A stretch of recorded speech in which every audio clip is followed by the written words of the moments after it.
I know you were a little concerned for a second that I wasn't going to make it out alive, but here I am, live and in stereo, and gracing you with my radiant presence. How lucky for you! Alright, I'm really sorry. Please don't click off the video. I'm just an idiot, okay? Please, I'm sorry.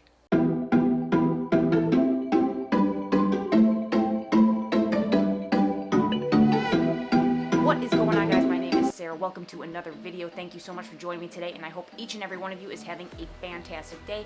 You are joining me again for the Zwift Academy workout series for workout number 3, V02 Max Capacity. Yes, V02 Max, ladies and gentlemen. I am absolutely terrified of this workout because A, it's hard, and B, because my sleep hygiene has been absolutely abhorrent for the past several days. I think I'm on 3.5 hours of sleep from last night, and the last several days have just been kind of so, you know, that's life, that's things, that's 2020, it is what it is. We get on, we train, we do what we need to do. If I fail, that's okay. I'm going to do the best that I can with what I've got today, and we'll see what happens. But as in my last two videos, I'm going to go through the workout first, and then I am going to go through the intervals with you so I can put it better into context, basically how those intervals have felt, aside from my shortcomings in sleep, and then how the rest was in relation to the intervals, and give you kind of a bigger picture of what is going on there. But now I'm just talking to procrastinate because I just don't want to. Okay, it's time.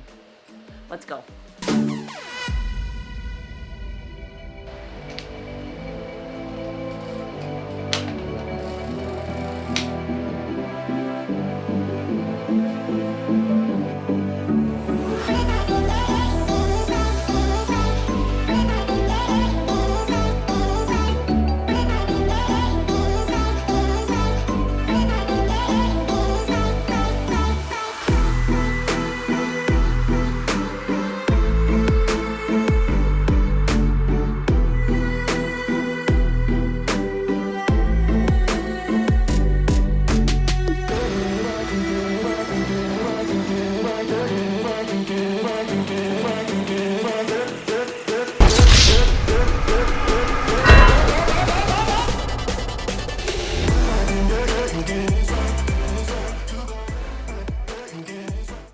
Okay, that is workout number 3 in the books, done and dusted. I know you were a little concerned for a second that I wasn't going to make it out alive, but here I am, live and in stereo, and gracing you with my radiant presence. How lucky for you!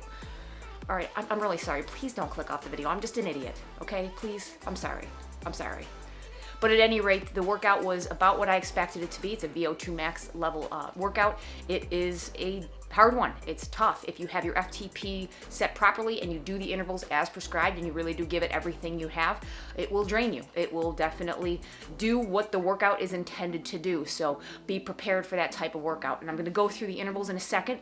To start though, if you are new to Zwift Academy or new to Zwift and you found your way to this video, I recommend you go check out the Getting Started video where I go through workout number 1. I will link it up here. I spend the first several minutes talking about how the Academy works, how you graduate, how you could potentially qualify for the pro contract. So it's a good video to watch. Also, as an addendum to that, there is a little bit of confusion surrounding the group rides. So I had mentioned that you need 2 group rides and 2 races to qualify the pro contract. What I didn't talk about was the specific group rides that you need to perform when you were going for the pro contract. Those are called segment group rides. Those are different than the typical Academy group rides that anybody can use to graduate. If you want to go for the pro contract, you have to do 2 of those segment group rides. And those do not populate on the calendar until October 22nd. So today is the 11th, the day that I'm making this video. I will probably be posting this on the 12th or the 13th after I have time to edit this video. So there's still going to be about a week and a half before these start to populate on the calendar. You haven't missed anything, but be aware of that. Especially, I know some of you are still trying to rush through the Academy and get all the workouts done and all the group rides done and all that stuff. I'm telling you, if you're going to try to apply for the pro contract, I would recommend against that. It's great to show that your capacity, you have a high capacity for work, but it's going to set your training back, and it's really not what they're going to be looking for. You're not going to be able to maximize your capacity in those workouts if you are just blowing your brains out doing multiple high-intensity interval sets per week. So I recommend space them out. Let yourself recover so that you can set PRs each time you do those workouts. So when they review your power profile, you can do the best that you can.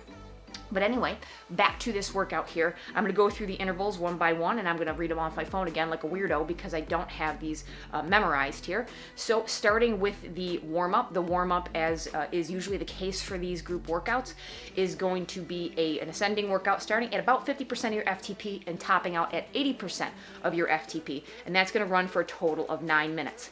After which you will go to a 2-minute, basically baseline recovery, if you will, at 55% of your FTP. Then you will do a 3-minute primer at zone 3, which is going to be about 80% of your FTP. Another 2 minutes at that 55% of FTP.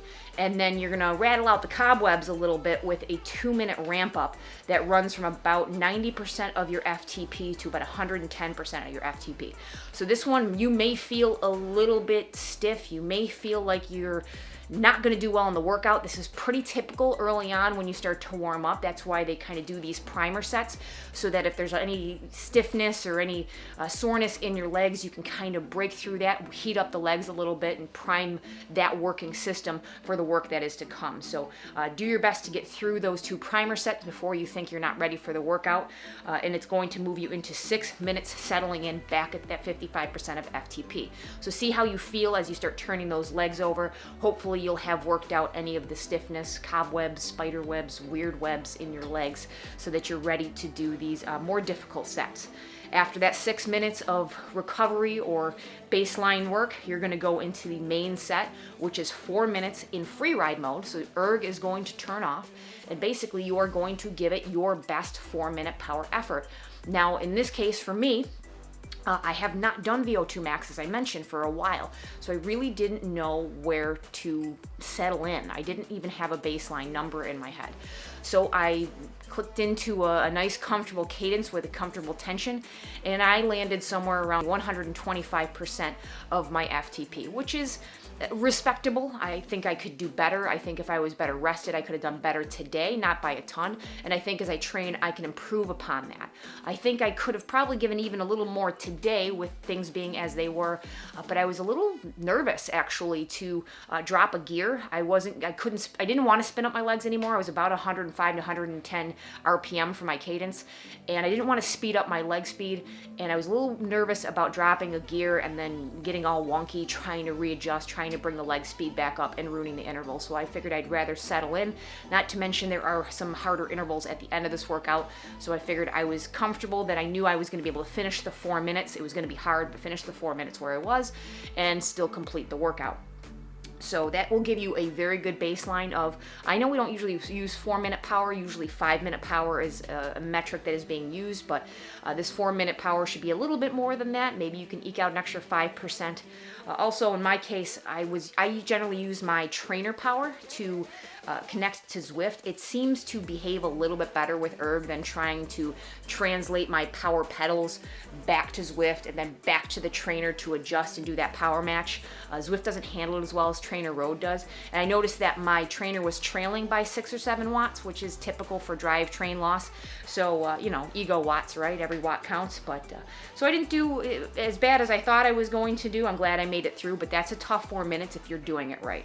After that, you're going to get 30 seconds at a full drop off at 30% of your FTP, a minute at 45% of your FTP, and then a nice long 8-minute rest at 55% of your FTP. So they drop you way down so you can get on top of that cadence again, because if you've done the interval correctly, your cadence will probably drop off. You're going to want to halt your legs and slow them down. So at that 30%, you can probably slow them down to 60 or 70 RPM and then slowly ramp them back up and get on top of the gear before that 55% of FTP. Then after that 6 minutes, you're going to go to a minute and 30 seconds at 45% of FTP. So you're going to drop back down a little bit, keep spinning up those legs, keep clearing out that lactate, and then you're going to go into the second set here, which is 4 by 2 minutes on at 115% of your FTP and 2 minutes off at 55% of your FTP. So you get a 1-to-1 ratio of working set to rest. Now, if you've done that 4 minutes properly, this first and second one might be okay. By the third and fourth, you're going to start to feel this. You're going to notice that your cadence is going to start to be harder to hold, and you're a little bit tired. So do the best that you can, keep getting through. It's only 2 minutes. You know, I started feeling really confident after all of that rest between the 4 minutes and these sets, and by set number 3 of these 2x2s, I was a little nervous I wasn't gonna finish. I'm gonna be honest with you, the fact that I have to post this video was probably the only reason I got through that last one. So thank you guys for being there for me, whether you know it or not. And then that's it. You get a 5-minute cool down. You're gonna go from about 60% and it's gonna drop you off basically around maybe 40% of your FTP. I would probably recommend, especially if you don't do a whole lot of VO2 max work, to do maybe a protracted cool down, to add another 10, 15 minutes. That could go a long way in helping to clear lactate, especially if you don't do other recovery type protocols like foam rolling or, you know, power dot or whatever, recovery boots, ice baths, showers. You know, some of this stuff just kind of helps you to mentally recover as well as a little bit of a boost to your physical recovery. But you can perform some of the same functions by just doing a protracted, easy spin, you know, nothing type of 45 to 50% of FTP max, spinning out the legs and just not getting right off the bike after doing some hard work. So that might be a recommendation there. In terms of nutrition, I started the workout with just a single gel. I took it during the warm-up. I think it kicked in at about the right time. I went into this workout a little bit under-carbed. So I realized that during the course of the day, you know, I don't do the best job sometimes of tracking my macros in advance of a workout like this. I don't do a whole lot of, I guess, calorie counting and macro counting. I do sometimes, and then sometimes I just kind of get sick of doing it. So I think I could have done a better job today in introducing a few more carbs into my diet. I don't think that I was fully topped up in my glycogen stores, not to mention I was definitely not recovered from my sleep, so I recommend a good night's sleep. I recommend good nutrition, you know, decent carb sources throughout the day, a nice little maybe sugar bump before you get on to, it's exactly a 1 hour long workout. So if you can get that to kick in about 15-20 minutes into the workout, you might be able to take 2. I probably could have taken a second one after that 4 minutes and then had that kick in for the last set.